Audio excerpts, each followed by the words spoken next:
1873 সাল, Kolkata town hall অনুষ্ঠিত হবে দীনবন্ধু মিত্রের নীল দর্পণ নাটক। সেই নাটকেরই যে মহিলা চরিত্র শৈলেন্দ্রীর ভূমিকায় যিনি পাঠ করবেন, তিনি হঠাৎই অসুস্থ হয়ে পড়েছেন। দর্শকরা সবাই উপস্থিত। এবার তাহলে উপায় কি? বিপদের আশঙ্কা দেখে নাটকের উদ্যোক্তা রাধা মাধব হঠাৎ নিজের ফিটন গাড়িটা নিয়ে চম্পট দিলেন বাড়ির উদ্দেশ্যে। তাহলে কি পালালেন? তার বাবা দুর্গা দাস স্বয়ং ঢাকা মিডফোর্ড হসপিটালের প্রতিষ্ঠাতা, আর তার ছেলে কিনা মুখ লুকিয়ে পালাচ্ছে। নমস্কার, আপনারা দেখছেন এমআর টিভি, আর আপনাদের সঙ্গে আমি অরিজিৎ। রাধা মাধব চলল হাওড়ার ভেতরের কর বাড়িতে। সেখানে ঢুকেই রাধা রাধা বলে ডাকতে শুরু করলো রাধা মাধব। দাদার ডাক শুনে ছুটতে ছুটতে নেমে এলো রাধা। বাবার কঠোর শাসনে উপরের ঘরে অঙ্ক করছিল সে। রাধা মাধবের কাতর আবেদন, এবারের মতো উদ্ধার করে দে ভাই। শৈলেন্দ্রীর ভূমিকায় অভিনয় করে সেবারের মতো উদ্ধার করে দিয়েছিল রাধা মাধবের ভাই রাধা। ভাবছেন কে এই রাধা? আসলে এই রাধাই হলেন আমাদের বহুল পরিচিত রাধা গোবিন্দ কর ওরফে আরজি কর। অভিনয় ছিল রাধা গোবিন্দের প্রাণ। তবুও রাগী বাবার আদেশে ভর্তি হন কলকাতা মেডিকেল কলেজে। পরে ছেড়েও দেন, কিন্তু ছেলের খামখেয়ালিপনা চিন্তাভাবনার জন্য বিরক্ত হয়ে দুর্গাদাস রাধা গোবিন্দ করকে পাঠিয়ে দেন স্কটল্যান্ডের এডিনবার্গে ডাক্তার হতে। 1886 সালে যখন পড়াশোনা শেষ করলো রাধা গোবিন্দ কর, তখন সে এক অন্য মানুষ। সে চাইল দেশে গিয়ে গরিব দুস্থদের সাহায্য করতে, সেখানে চিকিৎসা করতে। কিন্তু দেশ তখনও পরাধীন। ইংরেজদের সাহায্য ছাড়াই কার্যত কিচ্ছু করা যাবে না, এটা তিনি বুঝতে পেরেছিলেন।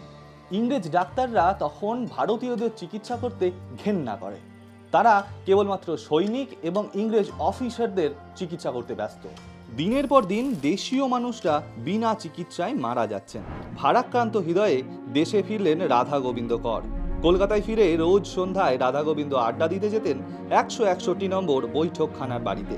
সেখানেই একদিন এক বেসরকারি মেডিকেল স্কুল খোলার প্রস্তাব দেন রাধা গোবিন্দ। প্রস্তাব শুনে সেদিন উপহাসে ভরে উঠেছিল গোটা বৈঠকখানার ঘর, আর হেসেছিল সবাই। হাসেনি কেবল শৈলেন গুপ্ত।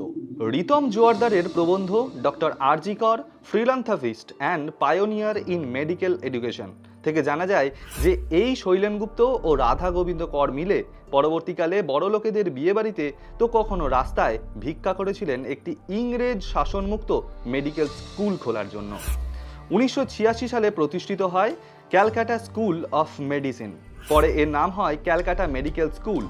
1899 সালে এই সংস্থার নাম হয় বেলগাছিয়া মেডিকেল স্কুল। উদ্বোধন করেন জন উডবার্ন। ইনি হলেন সেই উডবার্ন যিনি ভগিনী নিবেদিতা এবং আরজি করের সহায়তায় প্লেগ নিয়ন্ত্রণ করেছিলেন। তার নামে এসএসকেএমে একটি ওয়ার্ডও আছে। এই সম্পর্কিত একটি ভিডিও আমরা আগে করেছি। ভিডিওর লিংক ডেসক্রিপশন বক্সে দেওয়া হলো, দেখে নিন। আরজি কর নিজের বসত বাড়িটি স্ত্রীর মৃত্যুর পর আরোগ্য নিকেতন করার জন্য উইল করে যান। তার লেখা বইগুলি চিকিৎসা শাস্ত্রে প্রথম দিকের বাংলা বই।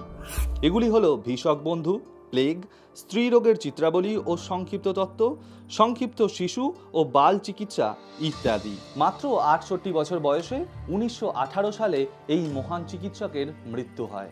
এরকম আরও অজানা কাহিনী জানতে চ্যানেলটিকে লাইক, শেয়ার, সাবস্ক্রাইব করে পাশে থাকা বেল আইকনটিকে প্রেস করে দিন। নমস্কার।